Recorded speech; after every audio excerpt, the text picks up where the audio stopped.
భారత స్వాతంత్ర్య దినోత్సవాన్ని పురస్కరించుకుని తిరుపతిలోని పోలీస్ పరేడ్ గ్రౌండ్స్ నిర్వహించిన వేడుకల్లో శ్రీ వెంకటేశ్వర వైద్య విజ్ఞాన సంస్థకు చెందిన పింక్ బస్ ప్రత్యేక ఆకర్షణగా నిలిచింది.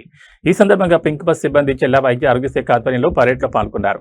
రాష్ట్ర ప్రభుత్వ ఆదేశాల మేరకు జిల్లా వైద్య ఆరోగ్య శాఖ సహకారంతో తిరుపతి జిల్లాలో పింక్ బస్సుల ద్వారా క్యాన్సర్పై అవగాహన కార్యక్రమాలు, మొబైల్ క్యాన్సర్ స్క్రీనింగ్ వేగవంతంగా జరుగుతున్నాయి. పింక్ బస్సుల్లో మహిళలు, పురుషులకు నోటి క్యాన్సర్ పరీక్షలు, మహిళలకు రొమ్ము క్యాన్సర్ స్క్రీనింగ్ కోసం మామోగ్రామ్, గర్భాశయ ముఖద్వార క్యాన్సర్ స్క్రీనింగ్ కోసం పాప్స్మియర్ పరీక్షలు నిర్వహిస్తారు. SVIMS director cum vice chancellor doctor R V Kumar ఆదేశాల మేరకు కమ్యూనిటీ మెడిసిన్ విభాగ అధిపతి డాక్టర్ అంజు టి ఆదే మార్గదర్శకత్వంలో నోడల్ ఆఫీసర్లు డాక్టర్ భవానీ, డాక్టర్ శివ సంతోష్ పర్యవేక్షణలో ఈ వైద్య శిబిరాలు జరుగుతున్నాయి.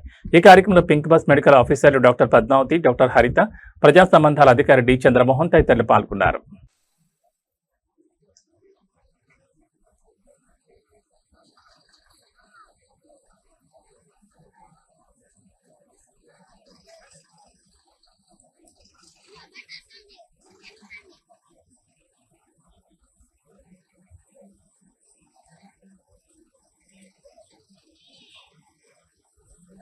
నాణ్యమైన వైద్య సేవలు అందిస్తున్నారు.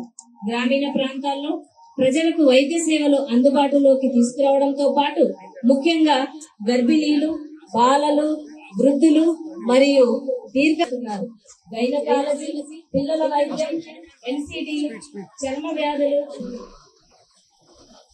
తదుపరి కాలంలో ప్రస్తుత అగ్రిమెంట్ స్టేజ్ లో ఉన్నది. అంచనా నెలకు 3.5 లక్షల యూనిట్లు విద్యుత్ ఆదా.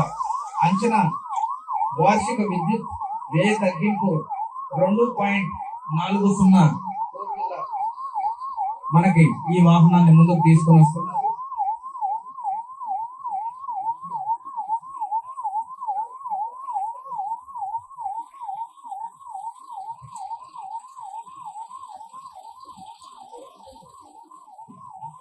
పింక్ బస్ ద్వారా ఉచిత మొబైల్ క్యాన్సర్ స్క్రీనింగ్ సేవలు కూడా అందిస్తున్నారు. తొలి దశలోనే